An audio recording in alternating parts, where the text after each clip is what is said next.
Good morning. I'm going to call to order this 10th annual conference of the Sim Kee Boon Institute for Financial Economics at Singapore Management University. Our topic of this year's conference is COVID-19, Financial Fragility and Resilience. Welcome. My name is Dave Fernandez, and I am the Institute Director. May I move right away to asking Mr. Loh Boon Chye to make welcome remarks for our conference.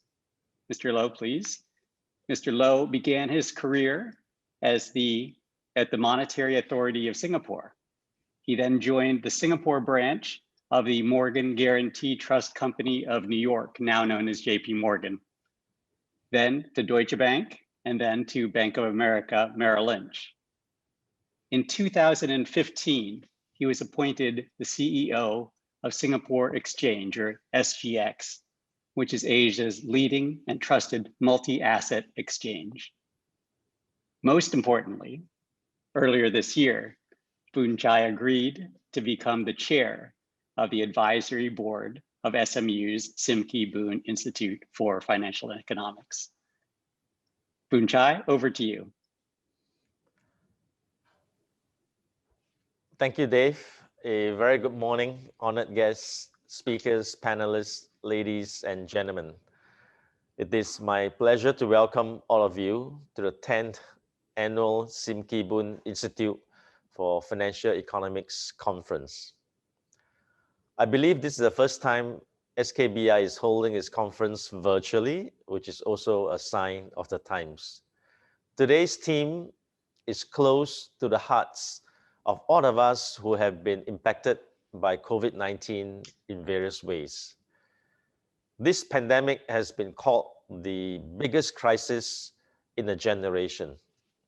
However, if we look back at all the previous crises in Asia, whether it was the 1997 Asian financial crisis, SARS outbreak in 2003, or the 2008 global financial crisis, we have always emerged stronger. That Asia possibly entered into COVID-19 much better prepared since the last financial crisis gives us confidence in its recovery. Many industries, like the financial industry, for instance, had progressed tremendously, led by enhancements in regulation and advancement in technology. Asia is in a good position to continue to lead global growth in the long run as emerging Asian economies continue to open up and internationalize. Although we have not yet seen the full effects of the pandemic, I believe that Asian economies are likely to recover earlier than the rest of the world. To better position ourselves for the growth that is to come, Singapore as an international hub for trade, finance, and many other industries must capitalize on our strengths and continue to promote cross-border partnerships and collaborations. We need even closer integration and cooperation as we look to emerge stronger from this crisis. In the meantime, economic shocks would still be felt among businesses and households for some time, and we must band together and play our respective roles. Whilst there is strong support from the government, the onus is still on individuals, families, and companies to adapt, respond, and build resilience. We are privileged to have this morning a well-known economist behind the concept of household financial fragility, Professor Annamaria Lusardi, to deliver today's keynote speech. She will also moderate a panel of regional experts who will no doubt share diverse and insightful perspectives. I trust this morning's session will provide us with useful takeaways as how we can help build up resilience against shocks such as COVID-19, including the positive role of financial education and literacy. We can all prepare for tomorrow, today. Together, we can work towards strengthening Singapore's economy and maintain Singapore's reputation as Asia's only AAA jurisdiction. On this note, let me wish everyone a fruitful conference. Thank you, and stay safe and healthy. Thank you very much, Boon Chye, for those welcoming remarks, and thank you for your leadership at the Institute. Let me take the opportunity again to welcome you to this 10th annual conference. Again, my name is Prof Dave, and I am the director of the Simki Boon Institute for Financial Economics at SMU. When I rejoined academia about 2 years ago, I did so in the hope of joining the best ideas from the university with the needs of financial practitioners and economic policymakers.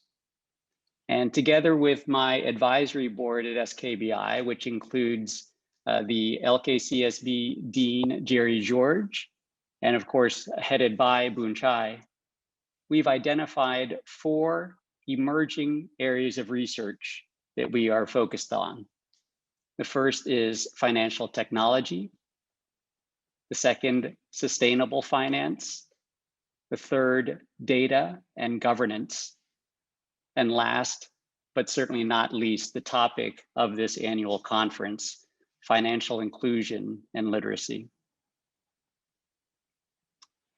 We continue at the Institute to engage in fintech, including active participation in events such as the ongoing Singapore FinTech Festival. We've done a number of activities together with the Asian Development Bank Institute in the 2 years that I've been here, who are wonderful partners who overlap in a number of the areas that I already mentioned. And our big news since last year's annual conference, where the topic was sustainable finance, is that the Simki Boon Institute has jumped with both feet into this topic.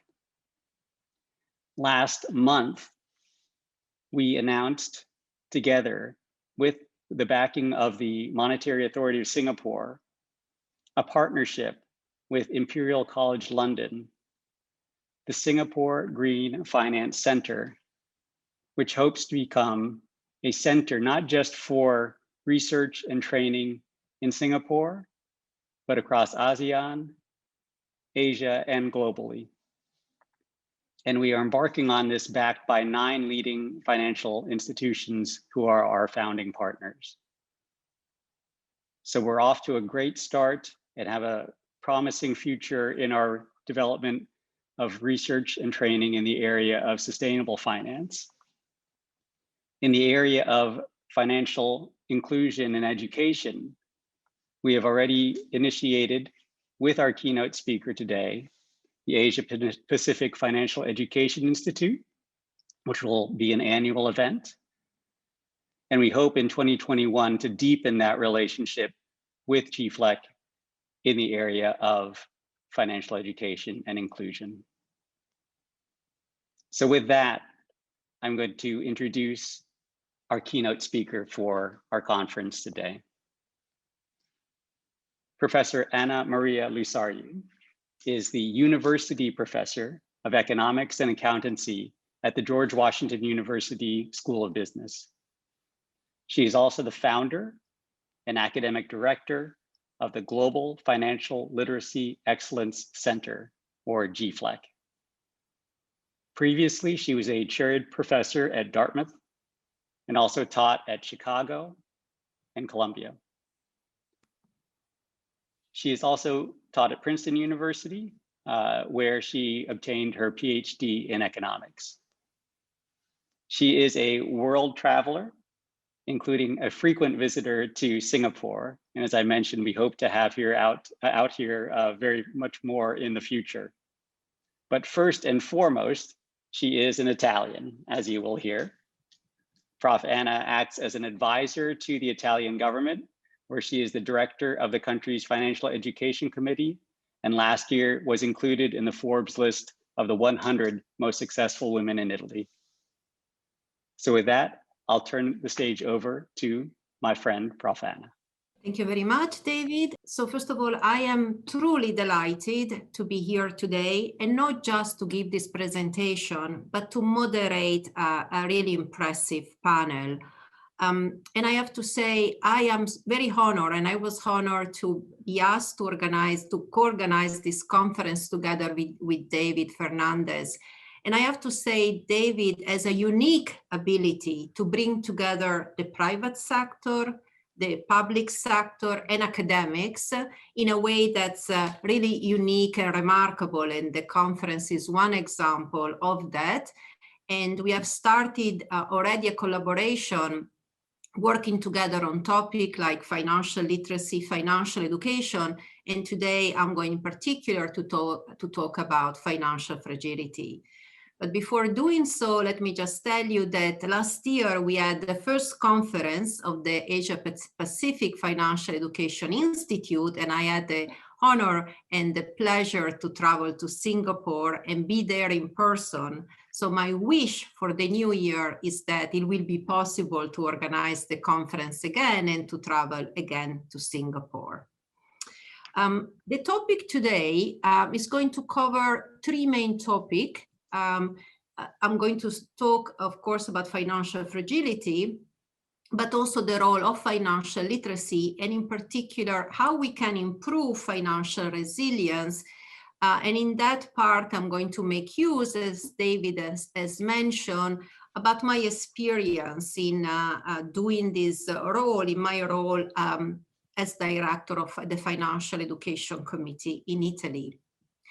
Rarely we talk about measurement, and here both Professor Dave and Professor Abigail and I share an important experience, which is having been in Princeton and with a professor like Angus Deaton, who has taught us the importance of measuring things well in order to understand problem, in order to figure out a solution to potential problem. Before you do so, was his teaching is you have to understand and measure an activity or measure things well. So what I'm going to do today is basically bring you back to about 10 years ago at the wake of the financial crisis. And what we wanted to do at that time is really touch the pulse of household personal finances. As you remember, the economy was hit by a very major shock. The economy, in particularly around 2009, was just recovering from this dramatic financial crisis. And we wanted to have to do a stress test, to speak it in a kind of in a banking way, about this time, not the balance sheet of banks, but the balance sheet of households. And also to assess not just how people are doing, but what is their well-being. So that's why I wanted perhaps to call this a financial checkup. In the same way in which we go to the doctor to do a checkup, how can we do a financial checkup of the balance sheet of the families?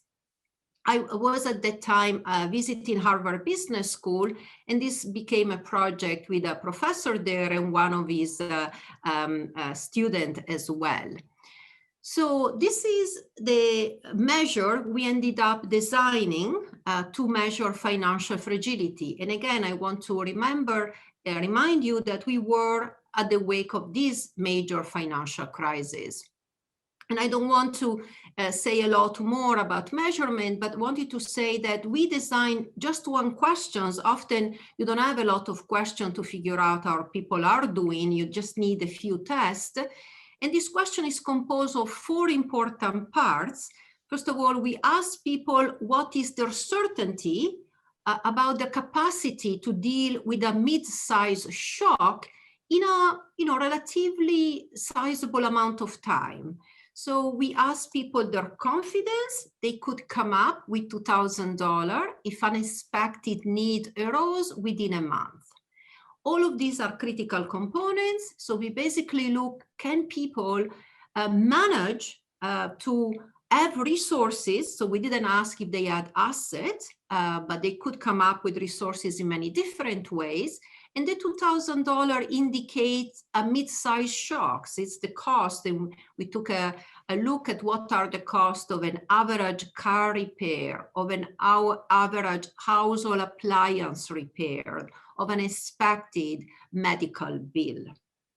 And this question, even though it looks very simple, turns out to really be a diagnostic tool, quite helpful, which actually indicates what is, if people have asset, so it's a symptom indeed of lack of asset, but also the borrowing and the leverage of household balance sheet at this time. So with a simple question, we were able to capture the balance sheet of families and get some diagnostic about how they were doing. So we were very lucky in 2009 to engage TNS, which was one of the data collection company working with big firms. And we organized together with them and collected data on what has become known as the Global Economic Survey. But we also engaged the regulator later on in the US and started in 2012, this particular question, measuring financial fragility, was added to the national surveys of the regulators, which is done every 3 years. And more recently, in 2017, and in fact, the last data was collected in 2020, we also work with the TIA Institute, one of the big pension funds in the US, and looking even more in details of what are the personal finances of households in the US, and also their knowledge, and also several indicators of financial well-being in addition to financial fragility. And I want to turn directly to the data to indicate at least two important findings. On the wake of the financial crisis in 2009, 1 in 2 Americans would not have been able to face a shock.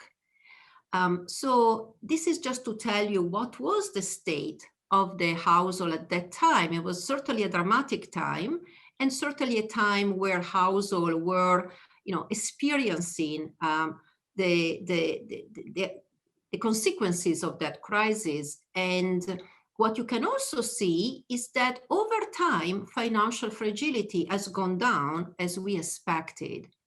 But interestingly, it hasn't gone down very fast, or it hasn't gone down to a small number.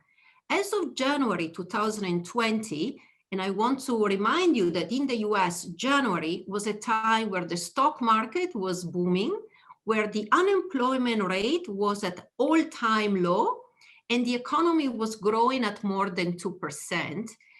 Yet 27% of households would not have been able to face an unexpected shock.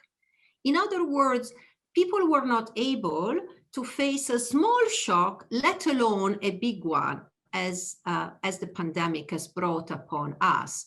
So financial fragility is not created by the crisis. It was there before the financial crisis.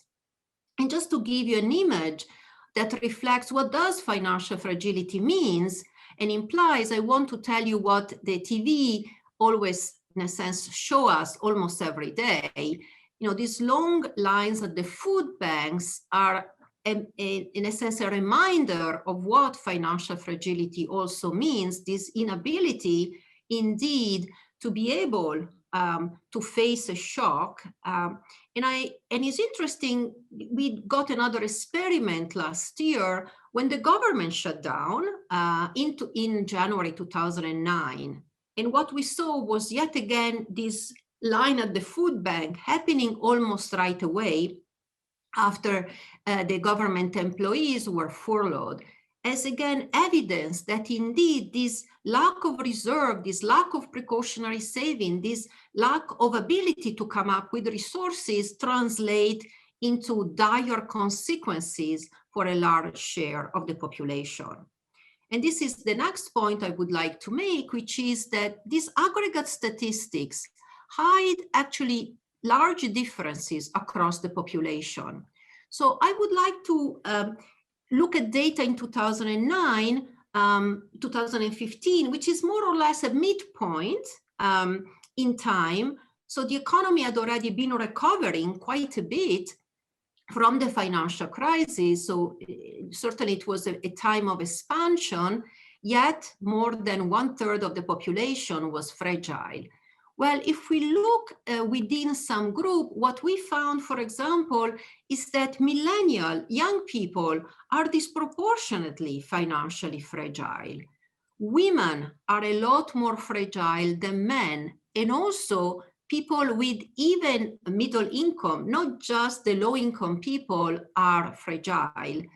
So just to show that the group that we see today as being very fragile were already very fragile before the pandemic. And if we were looking at data in 2020, these were the group already disproportionately financially fragile.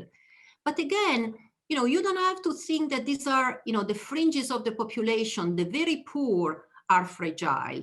In fact, if you look, for example, at the upper middle class in the US, almost 30% of people do not have precautionary saving, do not have a capacity to deal with the shock.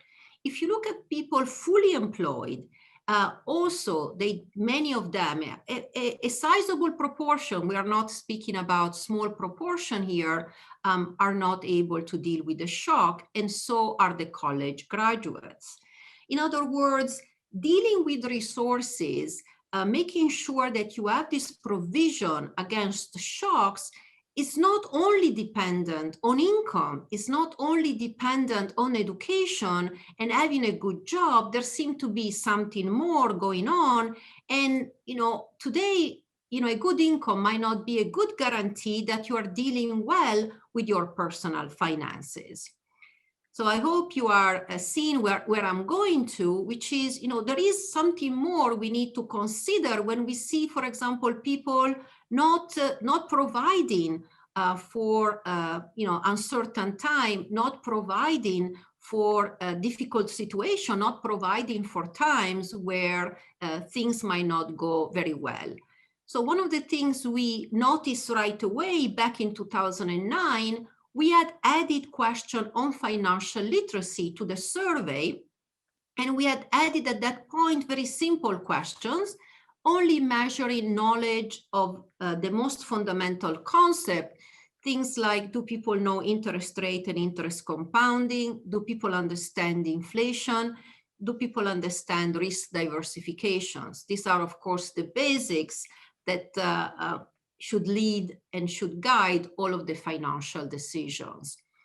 And what we did see is that people with low financial literacy are also those who are disproportionately also fragile. And even when we account for all of the characteristics that are also potentially contributing to fragility, for example, being young, your income, your education, financial fragility gave people an additional ability to deal with the shock. And this is what we have also, in a sense, discovered in the most recent work that we have done. So I'm very happy that starting in 2017, we started a new project with the TIA Institute. And this time we wanted to look even more granularly at the personal finances of people. On the one hand, understanding what are the topics that people know the most and better, given that we are all asked to make many financial decisions. So we were able to design as many as 28 questions, assessing the working knowledge that people should have as they make decisions in many areas. And in fact, we identified 8 areas. And when we assess and gave this test to people, try to see how much they know, given the many decisions they are making, we found yet again what we had found earlier, also in 2009, looking at very simple questions, that overall the level of financial literacy is low, and that on average, people are able to answer only half of the questions that were, by the way, tried to measure concept and related to decision that people make regularly. But yet we see basically, and we had to give a failing grade. If you only ask half of the question in my test, you're not going to get a passing grade. So what we found, and this was also present already, and again, another symptom of why people often do not make the best decision when we look at their personal finances, is the knowledge behind those decisions is very, very low. And what is more worrisome is where is the knowledge lowest? And this is in particular related to dealing with a pandemic, dealing with not just an unexpected shock, but a shock that has risen the risk so much so that now people have to think of a very uncertain horizon.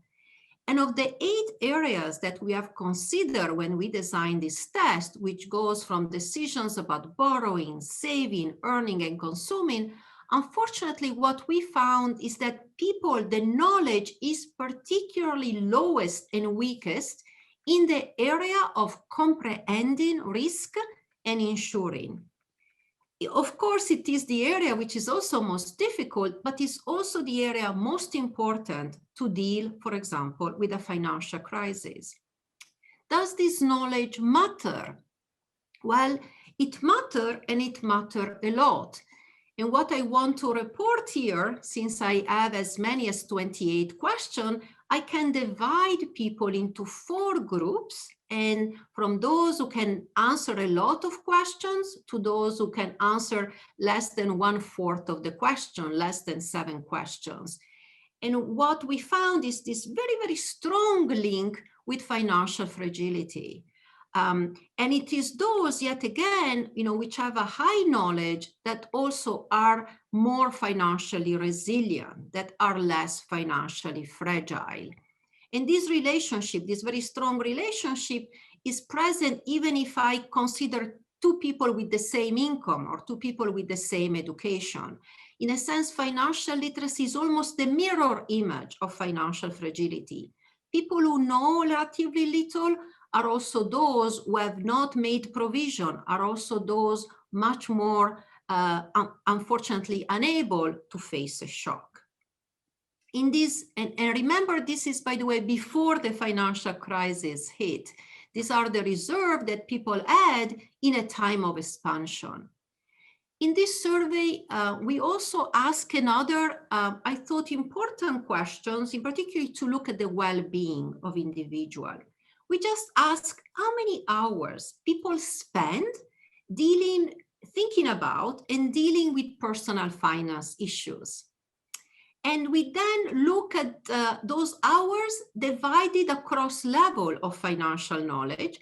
And we also ask how many hours in general per week, but also at work.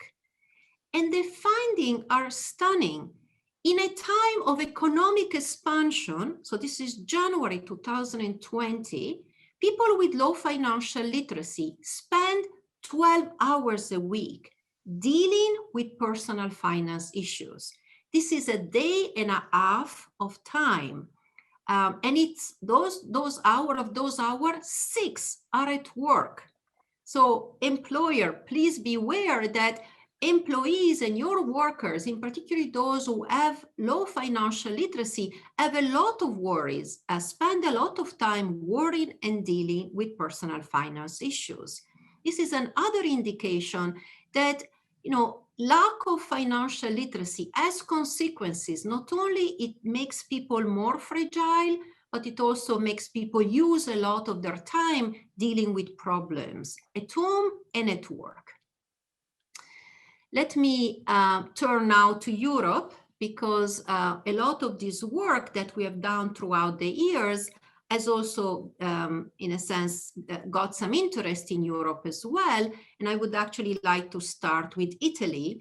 And the reason is, starting with the pandemic, so this time I can now rely on data collected during the pandemic, we started right away collecting data to understand what is the financial situation of families in Italy.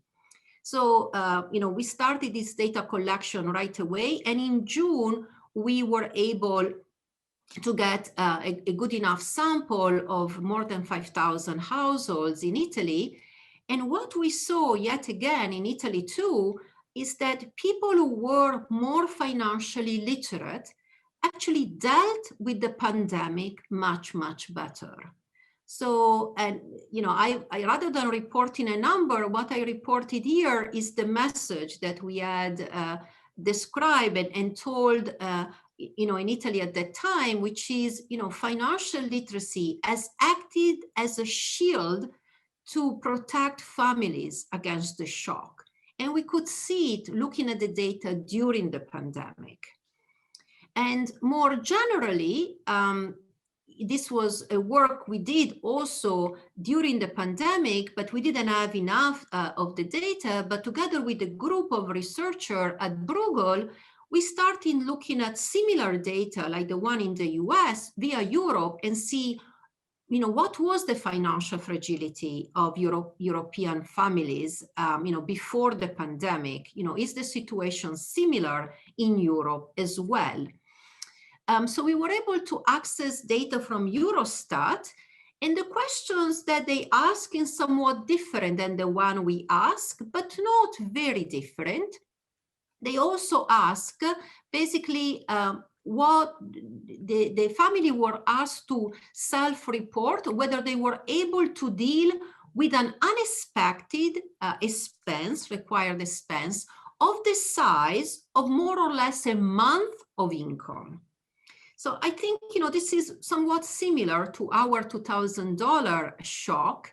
And so, we were able to also look at this data in Europe. And this time I'm going to show you data across as many as the 27 countries part of the European Union. And, we collected the data, the most recent data available was 2018. So what I want to show you and repeat again is the fact that during a time of economic expansion or moderate expansion in Europe, if you look at the capacity of households to face a shock, many countries are similar to the US, meaning that in many countries, 30% of households would not have been able to face a shock, an unexpected shock of about a month of income. And there are, of course, large differences within Europe, with the most recent member, for example, some of the Eastern European countries, where the proportion of people would be much higher. And I remind you why it was so important for the government to act very quickly, because in fact, many of these families, would not have been able to go through a time, more than a month or so of lack of income. If you look at how this has, financial fragility has evolved over time, and if we look at the countries that do the best and the country that do the worst, the countries that do the best are more or less the Nordic countries. And here we see that financial fragility has remained stable or gone down a little. For the other countries as well, there has been going down. Financial fragility has declined from the time of the 2009 crisis. But actually, for some of the countries, financial fragility even increased after the financial crisis. And even if it went down, it remains particularly high. So countries like Greece, Croatia, Cyprus, Latvia, we see a very high proportion of families being financially fragile. And yet again, one size doesn't fit all. If you look, for example, a specific group of the population, consider, for example, family single parents households, now the level of financial fragility is certainly much higher. And this is why we are not surprised that of the many reports that we see now, we read now in Europe, the most recent one in Italy says the face of poverty is the face of a single parent. In fact, is a face of a woman with children. And we could have predicted that even if we had looked at the data before the financial crisis. Financial fragility was there and prevalent well before the COVID-19 pandemic hit. If we now look at a more traditional measure, for example, how much money do people have in their bank account? So we look at, for example, the median value in the saving in the bank account, summing up the saving and the checking accounts. What we see is that some country, like the Netherlands, Austria, Italy, and in Germany, some of them had indeed a capacity to deal with several months of lost income. But for many countries in Europe, certainly there wasn't a lot of liquid assets to face an unexpected shock. And even when we look at this liquid asset in relationship to monthly basic consumption, so basic food, utility, and rent, as you can see here, many countries, many households in the countries here at the right would not have been able to survive, in fact, even months of lost income, I would say just even weeks of those lost income, just as evidence that, of course, when family and when such a proportion of family are fragile, a shock of this proportion, of course, had requested a very large government intervention. So I want to cite a quote from a central banker in Europe, because as in the previous crisis, financial literacy has took the center stage in 2009, because people would not have expected that when there was a lot at stake, like for example making decision about mortgages, that household would have made bad decisions. People expected that even though you don't have a high level of knowledge, somehow you would have able to make good decisions. And we have seen that in fact making good and savvy decision is hard. It's hard if you don't have proper financial knowledge. And now in the middle of a crisis of this proportion, having the basic skills to navigate this environment is very, very important. And so I just want to say how much I agree with the vice governor of the Banco de Portugal, which says, financial literacy now is necessary, has become a necessary skill to build resilience and to navigate a sea of uncertainty.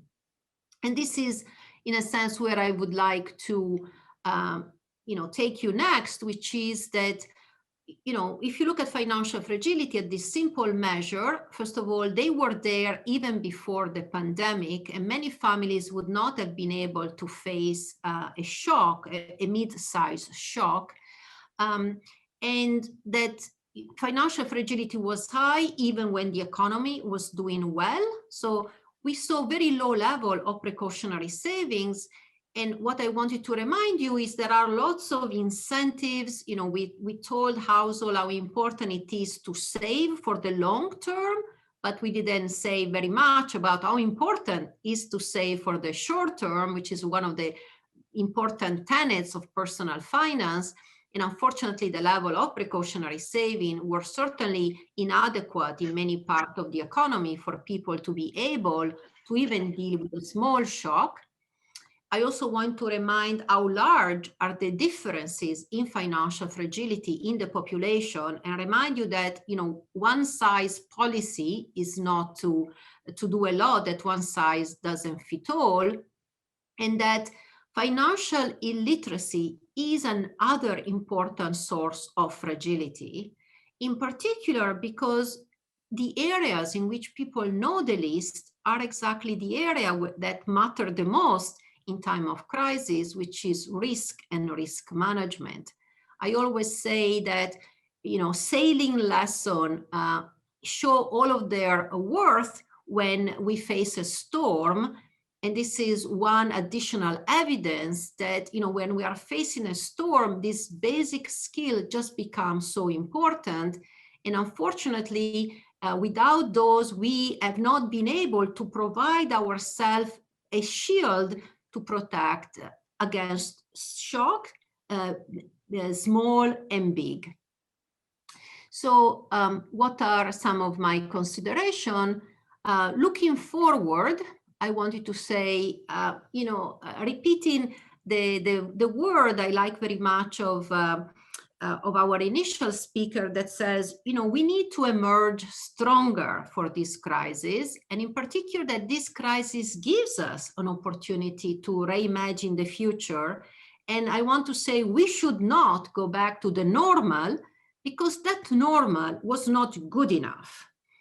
And going forward, we do need to build a more resilient society, certainly more resilience to shock. And in Europe, there are two major policies underway.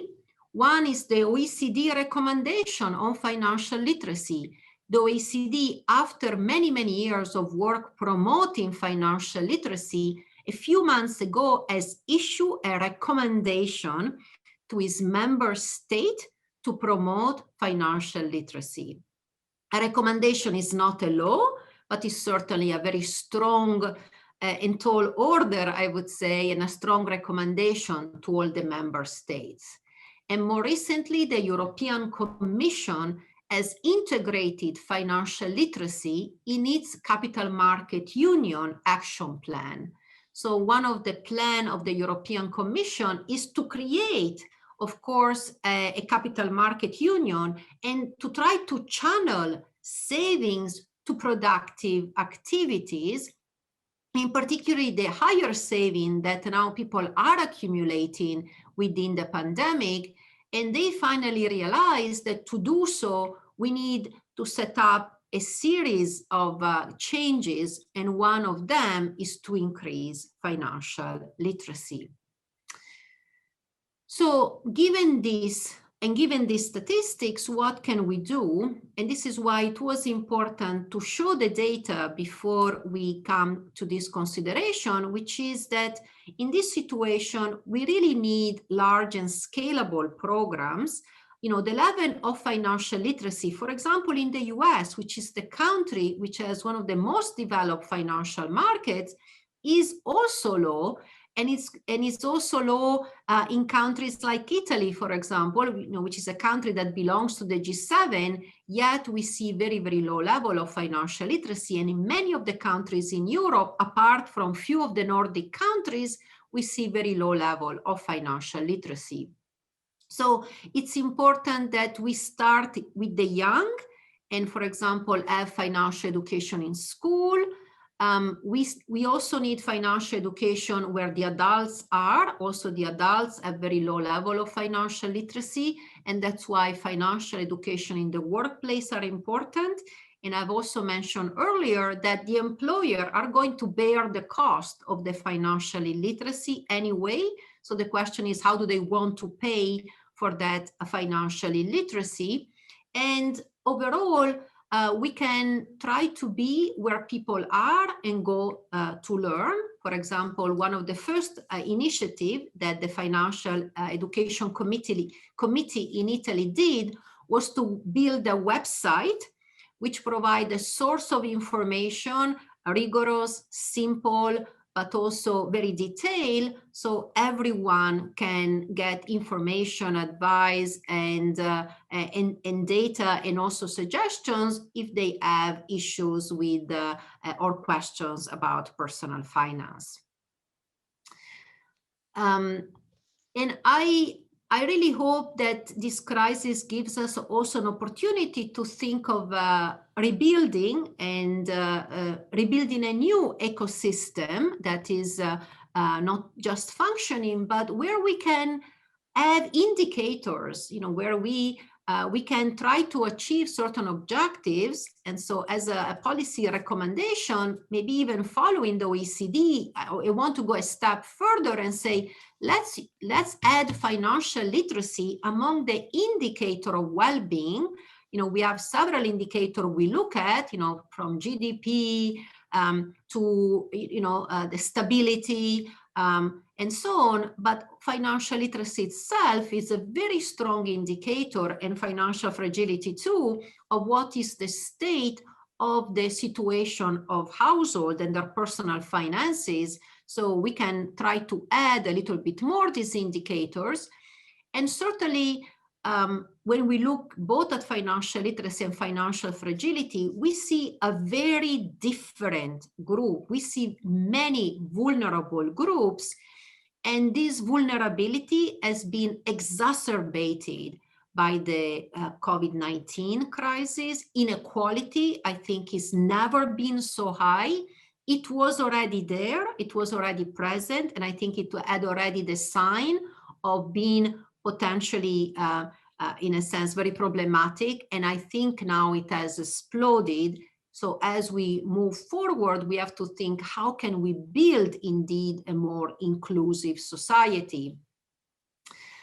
To do so, it's not that you need to be a regulator or you need to be a policymaker. I'm very happy that to be able to speak to previous policymaker or to speak with current policymaker and people who have, you know, a capacity in a sense to shape policy and programs. But there is a role for everyone. There is a role, for example, for research center. There is a role for practitioners. There is a role for the community to indeed move toward this more resilient society. And what I want to do is indicate some of the programs that a center like GFLAC has done in order to promote financial resilience and improve financial literacy. So, for example, we have designed a website to promote financial education in high school. In the US, the high school decision is very much at the local level. So we have provided all of the resources for people who want to advocate for financial literacy in their school. They have all resources to do so. We also have started a personal finance course at the George Washington University. We teach undergraduate and graduate students, and we have taken into consideration all of the finding of the data. Remember, the millennials are at very low level of financial literacy and fragility. There are large differences in this group, so we have incorporated that into the course in order to really satisfy what are some of the weaknesses that we observe in the data. I also want to remind you that, you know, one of the data I show, for example, was how much millennials were fragile, and we have done a program for millennials in describing and teaching them with simple videos that basically teach financial literacy via stories. And one of the certainly topic we covered the most was risk and risk diversifications.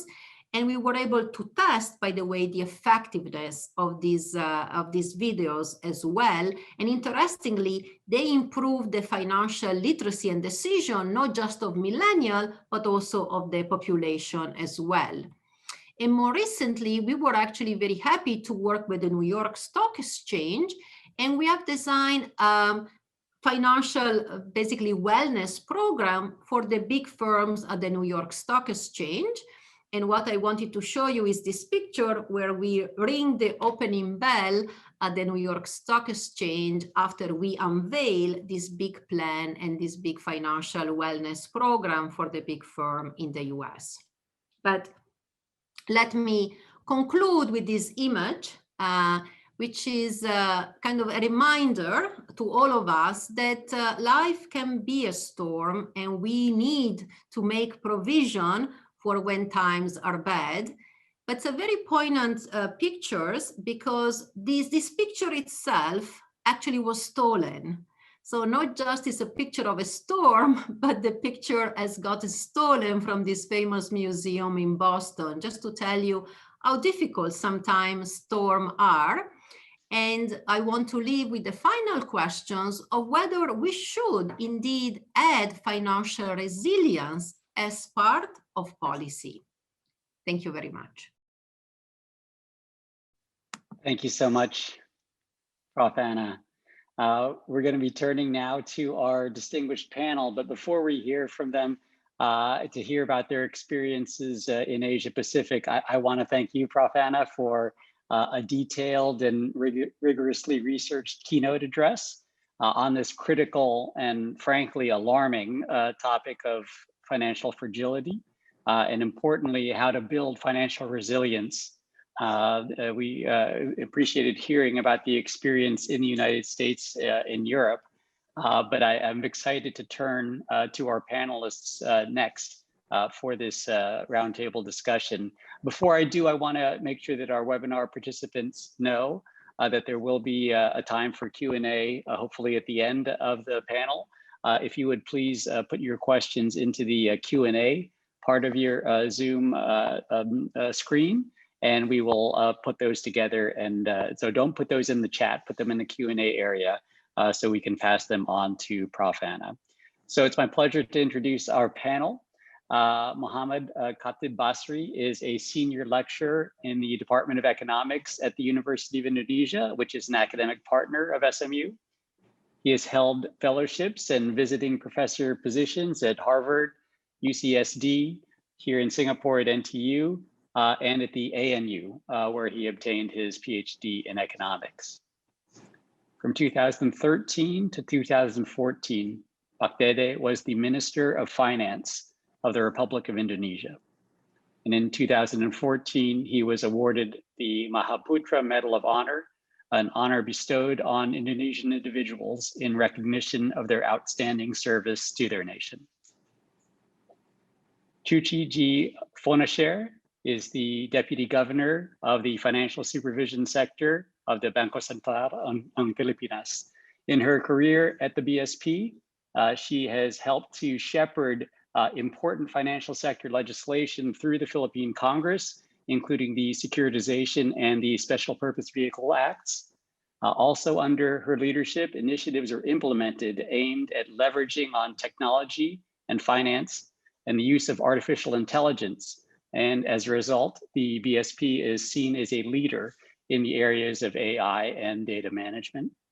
In addition to her work at the BSP, DG Chuchi is a chair of the EMEAP Working Group on Banking Supervision. For those of you who don't know the acronym, EMEAP is the Forum for Central Banks here in Asia. And lastly, Abigail Payne is the Director and Ronald Henderson Professor of the Melbourne Institute. Like the Simki Boon Institute, the Melbourne Institute focuses on applied research. But unlike our modest team here in Singapore, Prof Anna leads a team of more than 50 academic researchers who cover a wide range of topics. She moved to Australia from North America, where she previously held positions in Canada and the United States. Prof Abigail holds a PhD in economics from Princeton and a JD, that is a law degree, from Cornell. So I turn the panel over to our moderator, Prof Anna. Thank you very much. I'm truly delighted to have the possibility to speak about financial fragility now to a very, very impressive group of speakers with an incredible experience, both in policy, in practice, and in research.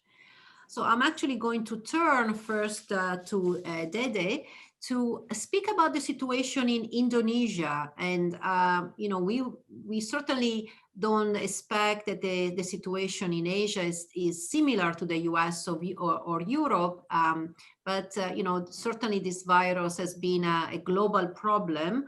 And so can you tell us how Indonesia has been dealing with this COVID-19 pandemic, and in particular, you know, how are household faring and potentially household and a small firm in Indonesia? Oh, thank you very much, Prof Anna. Very good morning to all of you. It's a great pleasure to be here. Perhaps before I answer your question regarding the impact on the various income group, let me talk a little bit about the situation in Indonesia in general. Surprisingly, that Indonesian economy has actually held up relatively well compared to some countries in ASEAN. IMF make a projection that the GDP growth for 2020 will be around minus 1.5%, which is better compared to many countries in ASEAN, including Singapore or Thailand, for example, or even Philippines. And maybe there are three reasons related to that. The first one is because Indonesian economy is basically domestic economy, because the share of trade to GDP is relatively small. So when there is a shock in the global economy, the impact to us is relatively less compared to a country like Singapore, which is the trade to GDP more than 200%. The second reason is maybe this is too early to make a conclusion, because unlike Singapore or Philippines, for example, we don't really do the strict lockdown. So that's explained why people can still go to a market, did some activities, making the impact of the economy will be relatively less. But of course, the question is, there is a risk that this pandemic will prolong because of this. Then maybe with, well, Thailand or Philippines or Singapore will recover, probably Indonesia will be lagged behind. Yeah. And the third reason is because the policy response. And I want to show you, I hope I can do. Can you see my slides here? Yes. I will not give the presentation. But this is very interesting because I'm sitting as a chairman of Bank Mandiri now. It's one of the largest banks in Indonesia. So I'm using the data about this incoming transfer to them. So 100 is the normal situation, is the pre-COVID. Yeah, if you look at on this chart, the employee who get a fixed salary and income, they don't really affected by this pandemic because they still get the income. So as of October is still about 99.7% compared to the normal situation, which is 100%. But if you look at the entrepreneur, especially the small medium enterprise, and mostly the informal sector, they get affected by this pandemic. So the informal sector, they lost their income probably around 30%. So this is reinforced what you said, Prof Anna, about the impact of this financial fragility to the different various of income. And if you look at this pattern of consumer spending, because the poor people, they don't have savings. And if we follow the Engel's law, that most proportion of the poor people spending on food, they maintain the spending is still around 84% compared to the pre-COVID. But if you look at on the high income group, their consumption dropped to around 70%.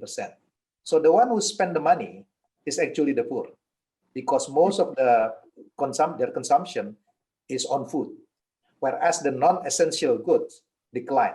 So if you look at from this, it is quite clear that the one who get affected by this is mostly the informal sector. And we can discuss about this issue later in more detail. Thank you very much. This was very helpful. In a sense, that's what you have to do, right? You have to disaggregate the data to understand better, and that's certainly very important. I'm going to turn to you, DG Chuchi, about the situation in the Philippines and how has the central bank reacted to the COVID-19 pandemic, and what do you think are some of the challenges, for example, facing the households in the Philippines? Yeah, thank you, Prof Anna, and good morning, everyone. Actually, the Bangko Sentral ng Pilipinas, or we call it BSP for short, has responded to the crisis in a timely and decisive manner. The BSP provided ample monetary stimulus to mitigate the tightening liquidity conditions and boost business and consumer confidence and ensure the continued orderly functioning of the financial system. And to date, the central bank has actually cut policy rates by a cumulative 200 basis points. And in addition, the reserve requirements were reduced by 200 basis points. Apart from the traditional monetary tools, the central bank has implemented other extraordinary measures to the extent that our own charter and other enabling laws would allow us. And recently, the Monetary Board approved the short-term provisional advance to the national government worth 540 billion pesos, and that's approximately 11.1 billion US dollars, in order to beef up the national government finances after the initial 300 billion pesos, and that's approximately 6.2 $6.2 billion repurchase agreement, which was already actually settled last September. But besides these monetary measures, we also implemented a list of time-bound regulatory and operational relief measures to help our supervised financial institutions withstand the crisis. And in turn, this support the businesses and households by giving them access to credit. With the measures we have deployed, the central bank has so far injected 1.9 trillion pesos, and that's about $39.2 billion in liquidity to the financial system, equivalent to 9.6% of the country's GDP. Given a more accommodative monetary policy in a low interest rate environment, households on balance will benefit more as borrowing costs become lower, especially for consumer loans, which can help the households tide over the pandemic. In particular, based on our 2019 Financial Inclusion Survey, the central bank usually conducts this kind of survey. Loans are primarily used to meet basic needs, with over half of both those with outstanding loans, that's 55%, and those with previous loans at 51%, using it, meaning the loans that they have access from the financial institutions. They use it for essentials such as food, house rentals, and utilities. So this is reinforced by the results of our third quarter 2020 Central Bank Consumer Expectation Survey, which finds that more than half, or 52.4% of the households that availed of a loan in the last 12 months used their loan proceeds for the purchase of basic goods, followed by the business startup and the expansion at 24.7%, and health-related expenses at 10.4%. So interest income from the savings would not pose a major challenge, as the saving behavior of consumers have also changed amid the pandemic crisis, and that's based as well on the central bank's Consumer Expectations Survey. That is, the savings are expected to decline in the coming quarter. And for the third quarter of this year, the share of the households with savings declined to 24.7% from 37.8% in the first quarter of 2020. So the decrease in the number of savers can be seen across income groups, particularly in the middle and high income groups, which registered all-time lows since the first quarter of 2007. And when asked if the household would set aside money for savings for the third quarter of this year, the share of the respondents that answered affirmatively was at an all-time low of 27.6%. And I think I would stop for now here. Later on, I can also discuss on the impact of on the sectors that were mostly hit. Thank you, Prof. Thank you very much. Clearly, these are extraordinary measures, and I see that, the central bank has followed what has been also the reaction of other central banks of being extremely active in providing support to the economy. So, Professor Abigail, what is the situation in Australia? And do you think that the government and other interventions have been many and enough to deal with this, unusual, of course, pandemic? Thank you, Prof Anna, and thank you, Prof David, for inviting me to participate in this great session. So as someone living in Melbourne, and I focus on Melbourne versus the rest of Australia, I could say that we've had a tough go of it when it comes to locking down. The government actions to address health and economic fallouts of the pandemic have been undertaken at both the federal and state levels. And while there have been different actions taken at the state level in terms of lockdowns, the ability to travel outside of your home, the ability for shops to open, across Australia, we've seen lower interest rates, we've seen increased unemployment rates, and we've seen a shift between full-time and part-time employment, where more people are reporting part-time employment as opposed to full-time employment. Mm-hmm. On the good side, the government was very quick to put into place measures to stabilize the economic fallout and to support households. And it's done so at great expense. We are incurring a fair bit of debt at both federal and state government levels. But relative to other countries, it seems like we are weathering the storm. The lockdowns, I can say that we are now at 0 cases for over 30 days, which is fantastic. Now, what happens in 2021 and beyond is less clear. We know the government support is planned to decrease, and we know that there is a bit of an artificial support by the government to make sure, the higher unemployment rates, that the working part-time is not kind of creating a major shock to our economic system. Mm-hmm. So I'm going to say, like other countries, we've seen a lot of both what I will refer to as adaptation to the pandemic, as well as acceleration of changes that we've been predicting for future. So things like working from home, things like issues around healthcare provision. I personally worry about the potential for growing inequality and increasing poverty rates.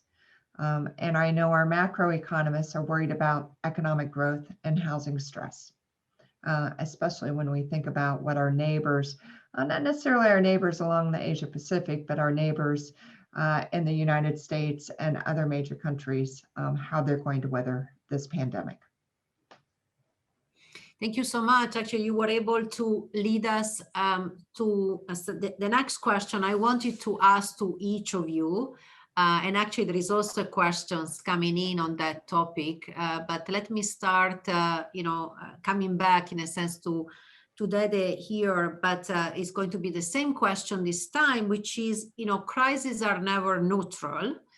They, of course, hit disproportionately some group, and this crisis has been the worst, I would say, in the sense that inequality is in front of our eyes everywhere. So, which group in not only, maybe this might be different across countries, but which group suffered the most, and you want to perhaps highlight in your own country, and what can we do going forward to make the economy, and in particular this group, more financially resilient? So let me start with the former Minister of Finance. Thank you very much, Prof Anna. I mentioned in my earlier answer that the informal sector, the lower middle income group, hit severely by this pandemic. And the reason behind it is because they don't have enough savings. And unfortunately, in Indonesia, we don't have the unemployment benefit or unemployment insurance like in, how do you call it in Australia? DOL, if I'm not mistaken. Yeah, so you provide the unemployment insurance. Here in Indonesia, unemployment is a luxury goods. Only the rich people could afford to be unemployed because we don't have the unemployment benefit. So they rely so much on the social assistance program, what we call the cash transfer. So we've been doing this kind of program even when I was finance minister and we had to manage the taper tantrum 2013. So we compensate the poor people by giving the cash transfer. But unfortunately this time, this pandemic is not only hit the poor people, but also the lower middle income group. And they don't have savings. And then I think it's quite different with for example, like the global financial crisis or the Asian financial crisis. Nowadays, even though they are willing to do something, but because the restriction, we didn't do the complete lockdown, but the partial lockdown, the economic activities still will be relatively limited. So they had to stay at home. So they depend so much on the cash transfer program from the government. But the biggest problem for us is about data. This is very difficult because we don't have this very good social security. So that's the typical of group that hit by this pandemic. The second aspect is the one who relatively, could weathering the situation is the one who are able to transform themselves into digital. Like doing this e-commerce online or maybe selling food through the Instagram, the Facebook, etc. But unfortunately, not all of us have the access for this digital infrastructure. So the issue about scale is a very important. I completely agree with you about the financial literacy, about knowledge to do this digital transformation. And the second one is about the infrastructure. And the policy is being prepared by the government now. They start to launch this, providing money for the digital infrastructure, do the training in order to mitigate the impact of this pandemic. Yeah, thank you for pointing out, for example, the importance of digitalizations, right? This can be, first of all, one of the reasons for this divide, but also, as we move now, all of us to the technology, well, not everybody has either the skill or the opportunity to do so. So that is going to, of course, increase even more inequality. Turning to you, DG Chuchi, what how can we address some of those inequalities and the fact that some groups are just so much more financially resilient? Thank you, Prof Anna. So similar actually to Indonesia, the Philippines, the low-income household, especially the household members that became unemployed, and also the micro, small, and medium enterprises, or we call them the MSMEs, were the ones actually the hardest hit by the pandemic. Given here in Philippines the strict quarantine measures during the start of the pandemic, so this has actually resulted in, of course, restricted as well economic activity, and eventually impaired the cash flow of the small business and caused unemployment. And with that, like also in Indonesia, we have this, we call the social amelioration program to assist this sector hardest hit by the pandemic. But I also agree with your findings and presentation earlier that the fragility can also be addressed really by financial education and financial literacy, actually. So here in the Philippines, the central bank make it already as our advocacy, along with the financial inclusion programs that we're having. So we partnered with not just other government agencies, but even the private sector.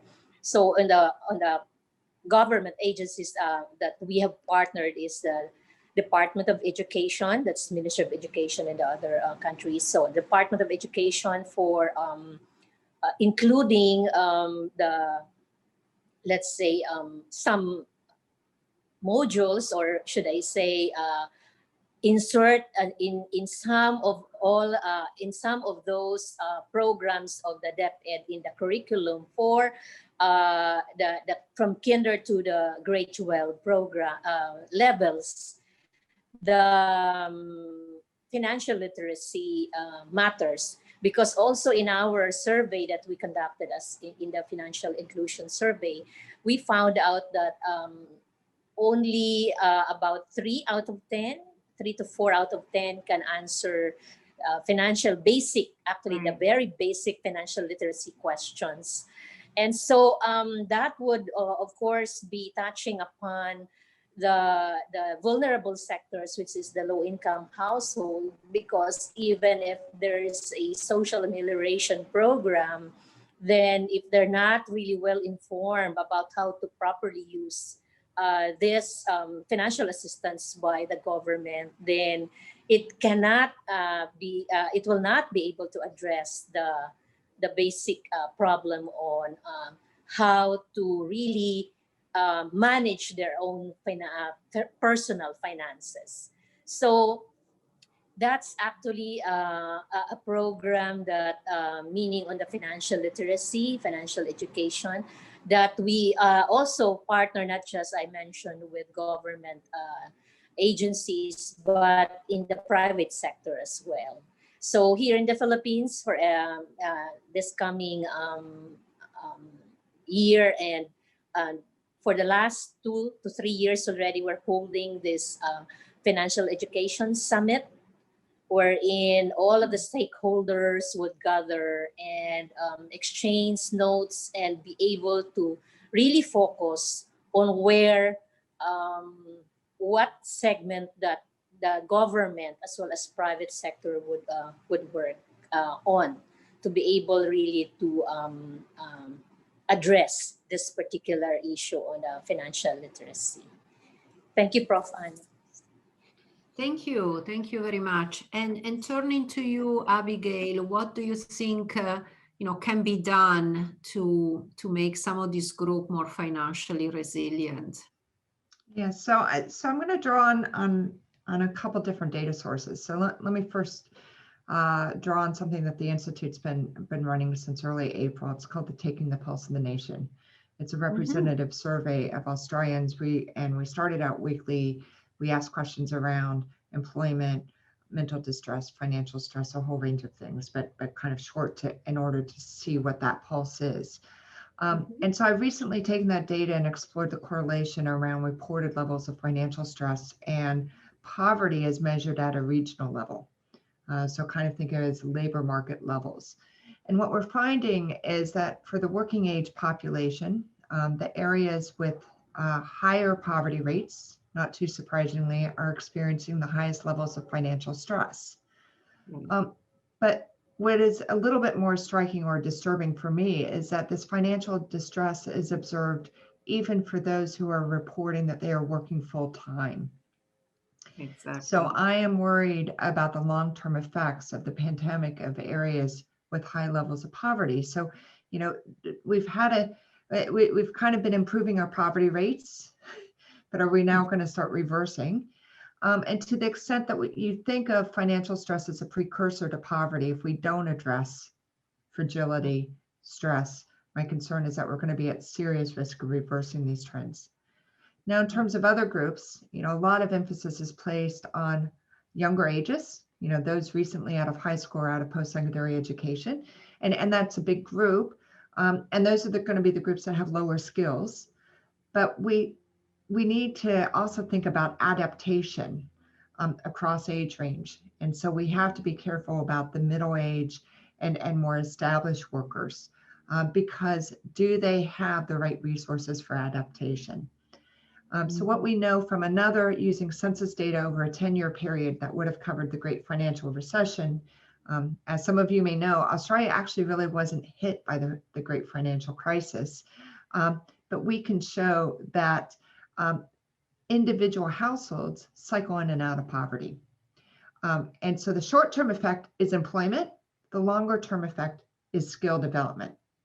And so I do think that we need to be thinking a lot more about how do we encourage skill development that also encompasses this notion of adaptation. So as things like the pandemic or unexpected shocks happen, we adapt faster. Finally, I'm just going to say that I am a little bit worried about our changing work environment. We know that a lot more people are working from home. What's unclear is whether that's here to stay or is going to revert back. But there's a sense that this has impacted women, especially professional women, more than men. And so to the extent we want to think about being financially resilient, the fragile aspect for professional women and their growth and greater equality in the workplace, should we be thinking about this issue in addition to thinking about just certain parts of the population?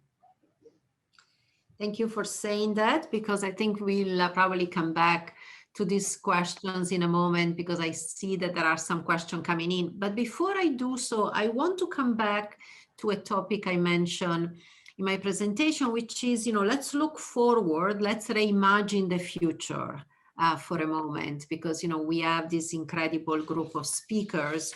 And I do want to speak about specific groups, because the future is going to be very different for them. And for example, one group I really want to focus is the young. We are giving them a world which is so complicated. So first of all, for the people who are entering the job market now, right? I mean, this could be a lifetime of different wages. Studies have shown that if you enter your job market in a recession, you never recover. That's unfortunate. That's very unfortunate. But also, they are going to inherit a high debt. Fortunately, the central bank is helping in making the interest rate low and in monetizing a little bit this debt. But, nevertheless, probably they are going to see and deal with a government that cannot afford maybe to give as much, and they are facing a very different world. So I'm going to turn to you, Dede, to tell us, what can we do for the young? How can we help them going forward? And not just make them more financially resilient, but this crisis has hit them so much that how can we make sure that they are strong enough, because the young are our future? I think this is a very important question. Let me answer by providing from the macro aspect. I do believe in the short term that what we need is to boost the demand first using this fiscal stimulus, because I don't think the monetary policy could help, because the issue is a very weak demand at this moment. Yeah, so by providing the social assistance, that will be the first step. But on the next step, it will be very important. I heard what Abigail mentioned about the ability to adapt. Yeah, so that is why I think it is very important for the youngster on sort of like improving their skill, how they can learn to learn. Yeah, and I think this is very important. Yeah. Because not only from the current pandemic, it's not only about the issue of the financial access, the financial inclusion. Because if you stay at home, even though you have money, you cannot do anything, right? So you should do any activities from home, for example, right? So that is why the ability to adapt, the ability to learn something, come up with the creativity is a very important one. Once the situation back to normal, we can come up with all the standard policy by providing, support, etc. But I think for the future, it is very important for, for in the school, for example, in the education. I agree with you to provide the financial, to educate about the financial literacy, and in addition to that, also to provide with some training. Yeah. So how can they adapt with the situation? Because I think this is very important. In the case of Indonesia, I don't know whether this is applicable to other countries as well. The one who can survive in the last 7 months is the one who can transform themselves into digital. Their sales staff, everything through Facebook, through the Instagram or Twitter, etc. They can survive. But the one who need to sort of like to continue their activities physically, they've been hit very hard by this kind of situation. So that kind of skill, I think, in my view, is very important. Yeah, and I want to continue on that, because I know, Abigail, you have done so much on education, and you have studied education so much. So, what would you advocate, following also what Dad has been saying, in terms of what are the changes in the education system we need? And if you ask me, I feel that the education system need to catch up. It sort of has never catch up in a sense, sometimes I feel like, but this is now an opportunity not to catch up, but to jump forward. And how can we do to jump forward? Yeah, previously I've mentioned adaptation to the pandemic, and I've mentioned about the potential that the pandemic is accelerating expectations. So if we were having this conference a year ago, we probably would have been talking about the future of work, right? Yeah. Where are our skills for tomorrow? What is it that young people should be doing? So I think it's both this notion of adaptation and acceleration of the future that is going to factor into near-term needs for both skills and filling jobs. But I worry that sometimes we focus too much on developing a particular skill. And so if we're going to learn something about this pandemic, is that if we don't focus enough on building knowledge and skill development that promotes, again, what others are saying, being adaptable. And I think that's where we somehow or another, this critical thinking, this I can take what I know here and then I can shift or I can pivot. I think that's where, whether it is a skill development course like a trade, or if it's a university course, I think we're losing sight of the importance of that adaptability. If I'm going to be a bit controversial. So I actually kind of wonder if we have unintentionally evolved into a society where we focus too much on getting a job done to the detriment of promoting critical thinking, efficiency, and innovation, both at a personal level and as a group level. So where I think that Australia and most development countries have made significant inroads in terms of increasing high school completion rates, what I observe in Australia and I've observed in other countries, we are potentially falling behind in the next step. Why don't we have higher rates of pursuing post-secondary education and skill training? So what is it about our youth that they don't see, they don't aspire, or we're not meeting their needs and demands to position them so that when they become 25, 30, 35, they're seeing that trajectory up.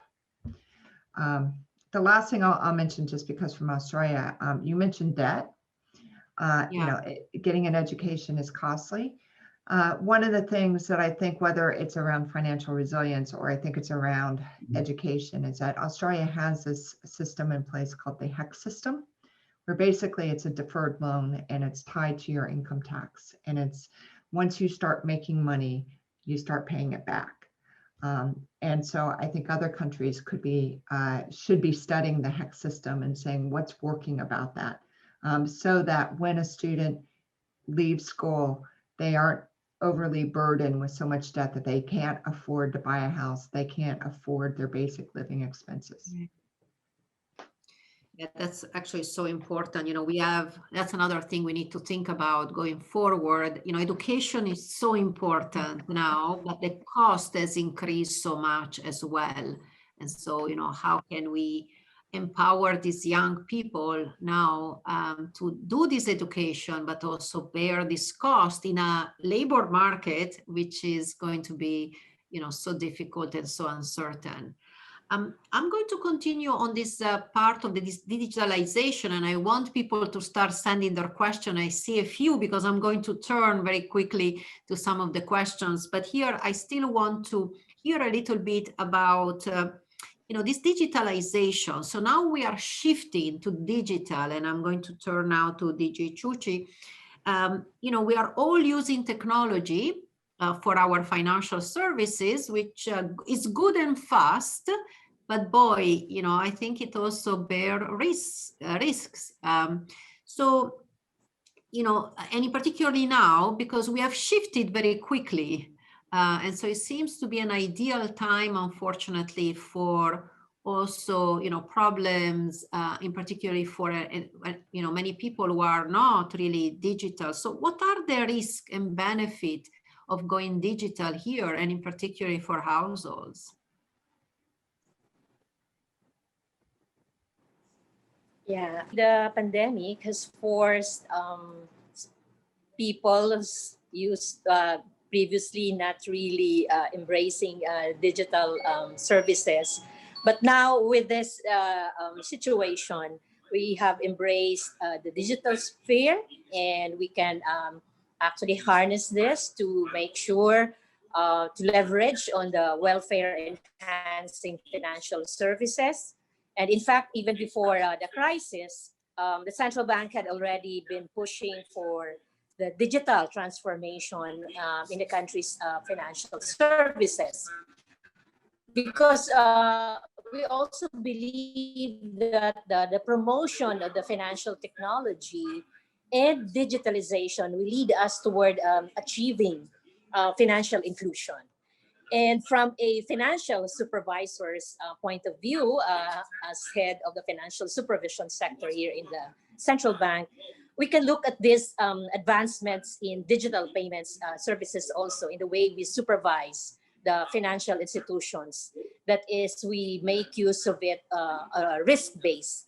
So the central bank is cognizant of the benefits and advantages that technology can bring, but we are as well mindful of the risks and challenges that they pose. So over-reliance on automated systems and third-party technological firms, for instance, raises the risk of cyber incidents with possible actually systemic impact. So it should be incumbent upon the supervisor, the central bank, to safeguard data usage and privacy. And these two topics can actually become serious issues as personal data are used extensively by a possibly large number of players. So in the coming years, we expect that there will be more supply of the new and more sophisticated without them realizing the risks in consumer protection issues. So it is in this light that the potential challenges that this may pose to the financial system, the central bank has enhanced our regulations on financial consumer protection framework. So the enhancements are meant to fundamentally strengthen market conduct practices of our supervised financial institutions by establishing as well guidelines that institutionalize consumer protection as an integral component of corporate governance and culture, as well as the risk management systems of these financial institutions. So the enhanced financial consumer protection framework provides consumer protection standards of conduct, and that would include disclosure and transparency, protection of client information, fair treatment, and effective awareness, of course. That would really be an important component as well. And in addition, this framework emphasizes, among others, that our supervised financial institutions should not employ practices that discriminate or take advantage of vulnerable groups, such as the low-income earners or even those persons with disability. So to improve on this consumer assistance mechanism system, which we are really focusing on here in the central bank, we recently launched our chatbot. We call it as Bob or B-O-B, and that's actually BSP Online Buddy. That's BSP Online Buddy, so Bob for short. And utilizing this artificial intelligence and machine learning, this chatbot can respond in real time and expedite as well the handling of consumer concerns. So this chatbot was designed to enable the public to engage the central bank, the BSP, through social messaging platforms for faster assistance, as well as also to serve as a comprehensive database of complaints that will give the central bank a better insight into the customer experience and business practices of our supervised financial institutions. So the information that can be called from this chatbot, the Bob, could actually signal potential areas of concern which the central bank should be able to address. Also in our pipeline is the passage of our Financial Consumer Protection Bill, and of course also the development of a market conduct regulation framework. So this bill, which been submitted in Congress, will enhance our enforcement powers of us as financial regulators and define as well the market conduct and consumer protection standards that have been identified and will cover financial products and services, as well as also provide penal provisions for those not following these guidelines that have been put out. And also we have recognized potential challenging trade-offs that suggest supervisory authorities cannot actually be careless and passive. That's why here in the Bangko Sentral, in the central bank, we recognize that information is such a vital component of our work. And so we require supervised financial institutions to report to the central bank. We call this as event-driven reporting mechanism. If there are incidents or not actually yet a full-blown threat, let's say could be cyber threat or other IT-related or technology-related issues and concerns, they are required to report to the central bank within 2 hours from occurrence. So it's not yet expected to be a full-blown report, but it should really be reported within that time, within 2 hours to the central bank. And that would also include as well our collaboration with the law enforcement agencies to be able to address right away this concern. So we anchor our, let's say, our cybersecurity roadmap on a 3-pronged approach, which is capacity building, and then collaborative engagements, and of course, a continuing policy framework and supervisory enhancements. So those reporting requirements would provide us with an opportunity to collaborate right away with relevant government agencies, and not just with the other agencies, but even within the industry, there should also be a collaborative approach to all of this. So with that, we also would, of course, have to enhance capacity, not just here in the central bank, but we encourage also the capacity building of the institutions, especially nowadays that we are offering the financial services through this electronic platforms.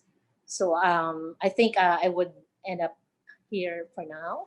Later, I can also deal with this is I'm so grateful for all of this, because this is something that everybody's facing, every central bank I'm sure is facing. So it's so useful to see what each one is doing, and also how can we address this problem.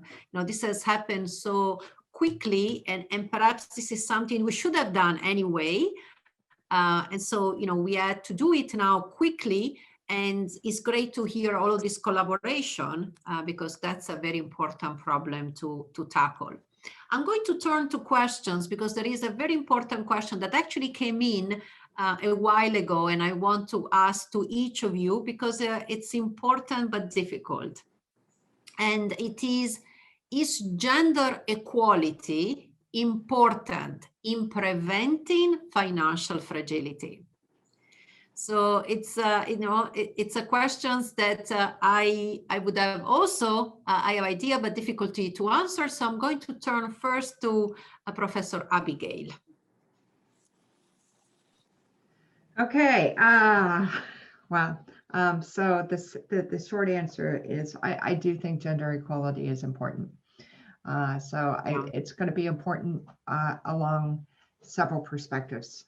I think in terms of, if you think about the finances of the household and in terms of employment, work opportunities, equality is certainly important. As well as if we think about our youth, giving equal opportunities for career trajectories.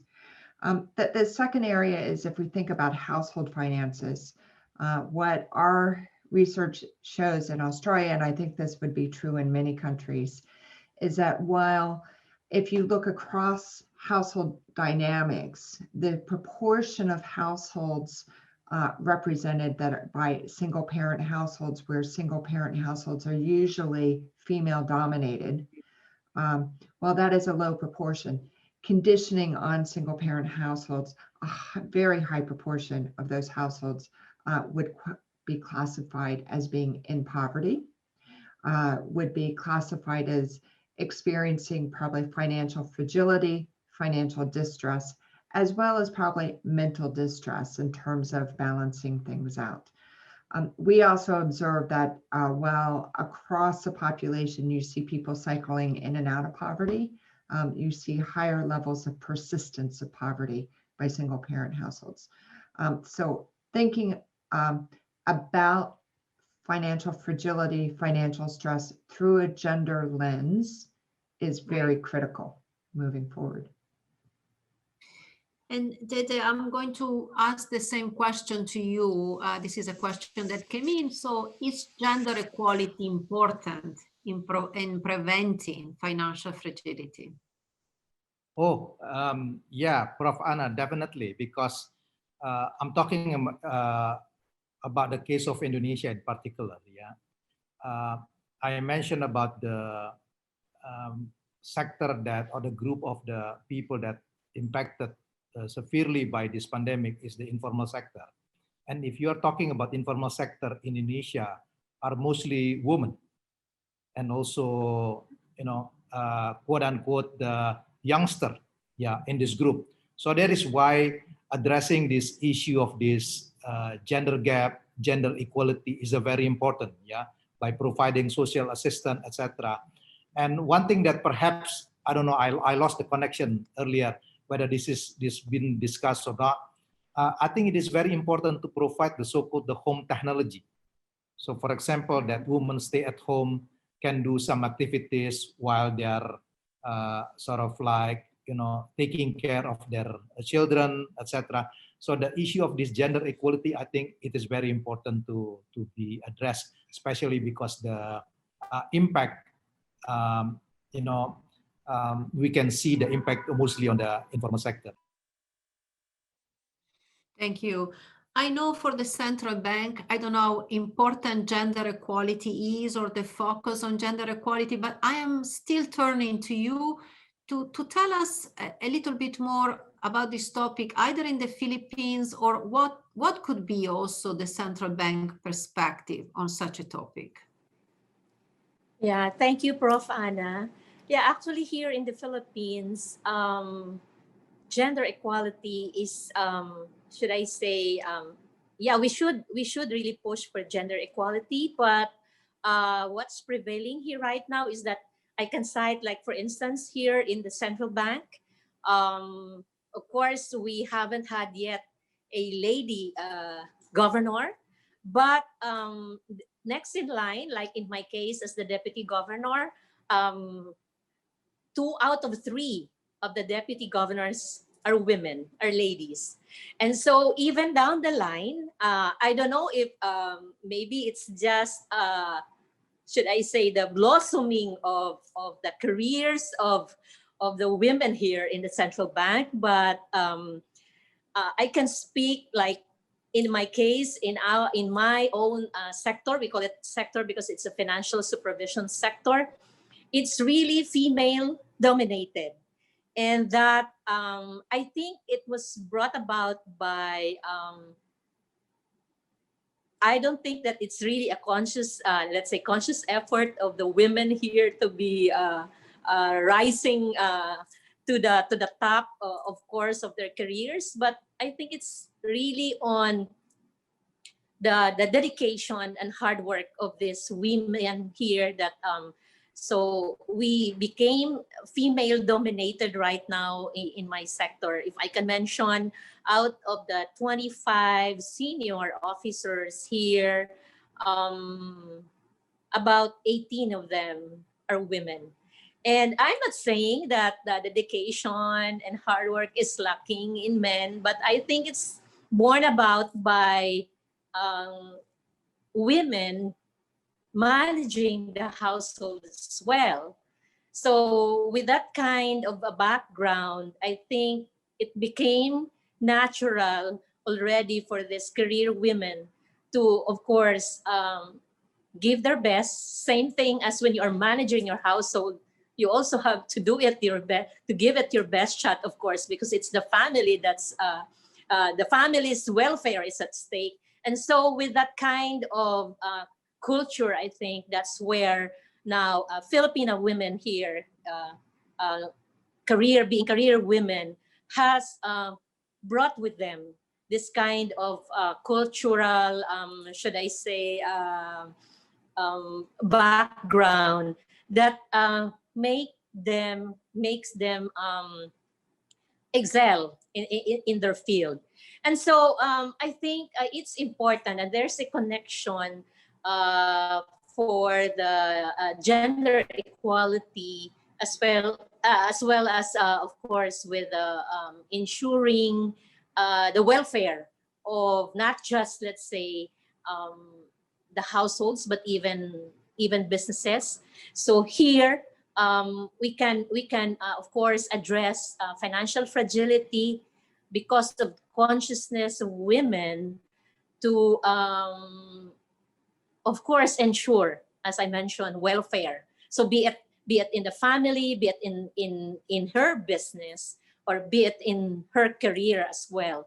And so it will for me definitely address financial fragility. So even in the area of those engaged in small businesses, the micro as well as small businesses, they're also dominated here in the Philippines by women entrepreneurs.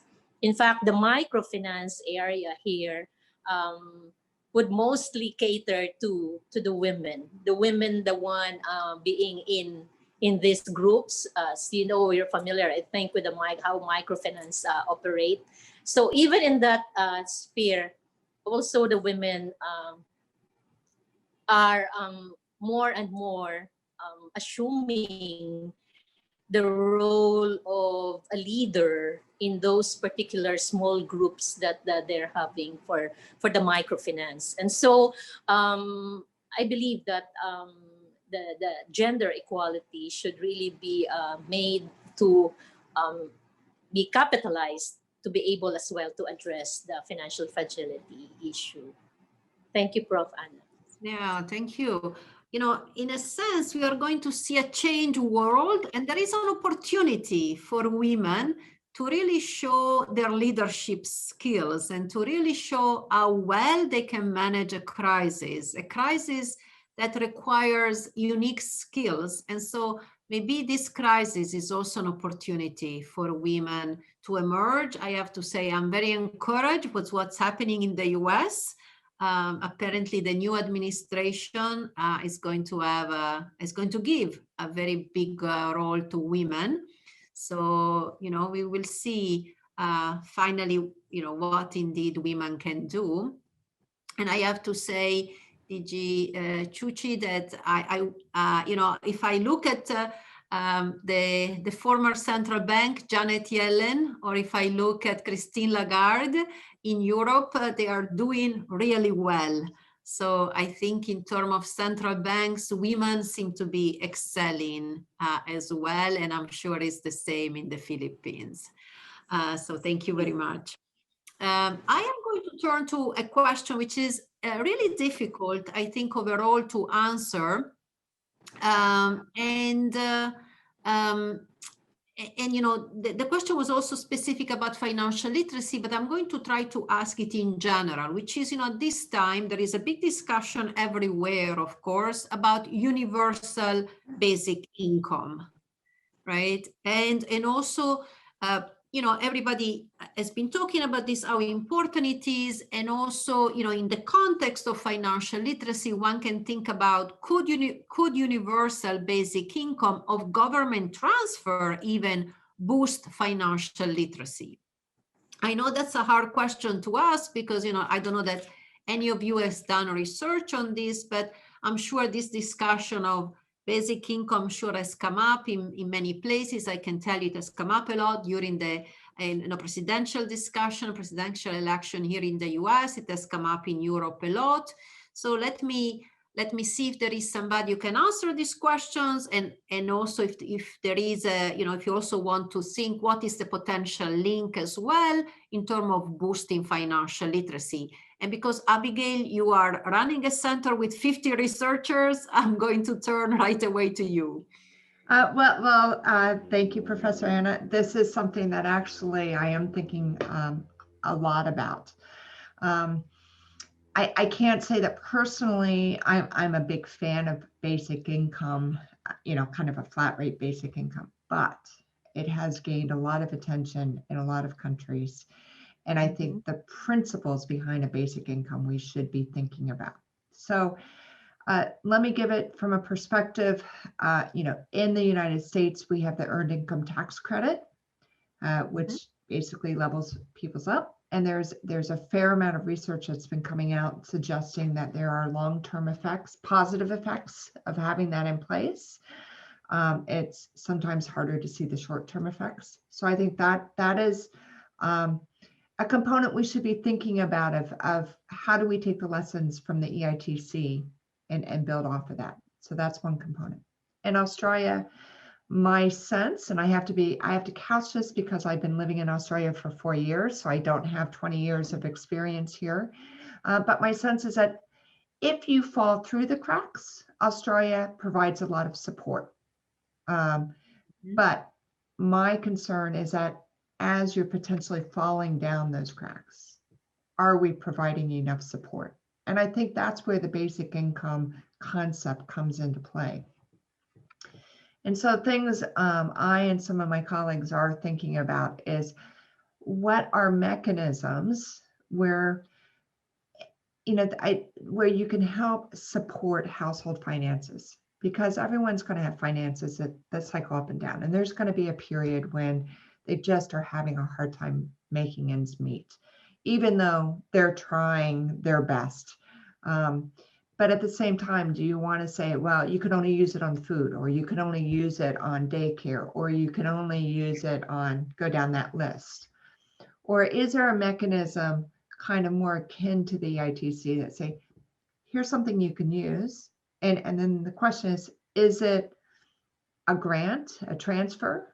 Is it a potentially, you know, loan that can get repaid? So like if we help bolster you up, we add in these notions of teaching and encouraging financial literacy, that we can then say we bolster you up, and then when you reach that point where you're okay again, we figure out a way of you're repaying it back. So I think this is something that has been coming, and getting back to this notion of acceleration. I think now is the time for us to be thinking hard about coming up with innovative but practical solutions that discourages an abuse of the system, but encourages less financial fragility and less financial stress. Thank you. I have to turn to you, Dede, now, because she has talked about this important topic, and I was thinking of, you know, Indonesia, where there isn't that unemployment benefits and so on. So can we now put in place potentially a system? Is there a possibility so that people, don't have to suffer that financial fragility, in particular if you are in the uninformal sector? Or what can we think going forward? What is feasible? Because of course, there are many things that we can think are right, but at the same time we cannot really implement. Thank you, Prof Anna. I think I really like the idea of this basic income, but let me speak as a former Minister of Finance. Because I think we also need to look at about the effectiveness from the fiscal perspective policy. Exactly. The first one is if you introduce the basic income, and then the first question is at what level? If you provide the similar like the minimum wage, this will discourage worker. Yeah, because I think it's better for them to stay at home rather than go to the labor market. So if the government would like to do it, then probably will be, should be lower than the minimum wage. Yeah, it's quite similar like the cash transfer. But the second thing is, I don't know whether this will be applicable for other country or not. We have to look at our fiscal capability as well. Once you introduce the basic income, this will be permanent. Yeah, and then typical of the fiscal policy, I always, as a former Minister of Finance, I would say that triple T. Triple T is temporary, targeted, and timely. You cannot introduce a fiscal policy permanently, because once you introduce it, it's very difficult to take it back. Yeah. So before the government implement this, we have to look at our fiscal space. And in the case of Indonesia, we used to had an experience where our debt to GDP was 120% after the Asian financial crisis. And we imposed the fiscal rules, which is the budget deficit cannot go above the 3%. If the budget deficit go beyond 3%, the president could be impeached. Actually, we adopted these fiscal rules from Maastricht, which is interestingly, none of the European countries adopt this Maastricht rules. But by providing these fiscal rules, Indonesia was able to lower the debt to GDP from 120% to become less than 24%. That is why now we are ready. When there is pandemic coming, we do have enough room to do the fiscal stimulus. And that's explained why we could do the cash transfer. So looking at this, I like this idea, about this universal basic income, and I can see the benefit of it. But maybe we have to think seriously about the fiscal impact. Yeah, not only for this at this moment, but we need to talk about what will happen 20 years from now, 30 years from now. We can learn from the experience in Europe about the social security issue. How do we finance the social security issue? And so I would say that I like this idea, but I think we have to think seriously and then carefully before we can implement this policy. I have to tell you, I would love to stay here for another 2 hours listening and asking you questions, because I think there is so much we could learn and so much that you can answer. And we have so many important questions in front of us. And one of the things I want to say, we need to reimagine the future. Going forward, we need to, we have an opportunity now that the world has stopped, in a sense, to really do better and sometimes to change course. And it's a unique opportunity for each country to take and try to do better in the future. But unfortunately, we have very little time left, only a couple of minutes. And I want to actually give this back the floor to David, Professor David, because I think he might want to have a few closing remarks to say. But before I do so, let me just thank you, this incredible panel. Having this type of expertise has been unique, and certainly I think there is a lot we can learn from Asia. There is a lot we had learned today, and there is a lot that people like you with this expertise has been able to bring to this debate. So thank you very much for this incredibly insightful remark. But I'm going to continue. I'm going to finish with an initial phrase, which is, we need to emerge stronger. David, to you. Thank you, first off, to all of our online participants for your questions and for virtually attending our 10th annual conference. Of course, I want to thank our keynote speaker, Prof Anna, and her distinguished panelists, Pak Dede, DG Chuchi, and Prof Abigail. And last but not least, I want to ask you to join me in thanking my Institute Deputy Director, Priscilla Cheng, and the whole SKBI team for all their hard work to make this conference happen. As we round out this crazy year, I ask you to watch this space where the people you heard from today will continue to work hard to help understand and support the financial health of households around the world, especially under the current stress of COVID-19. As we heard from Loh Boon Chye, our SKBI advisory chair, in his opening remarks, he warned against the hazards of inward-looking approach that Singapore and indeed all countries must capitalize not only on their local strengths, but we must continue to promote cross-border partnerships and collaboration. And that's why I thought it was so important to bring today together all of these voices from around the world.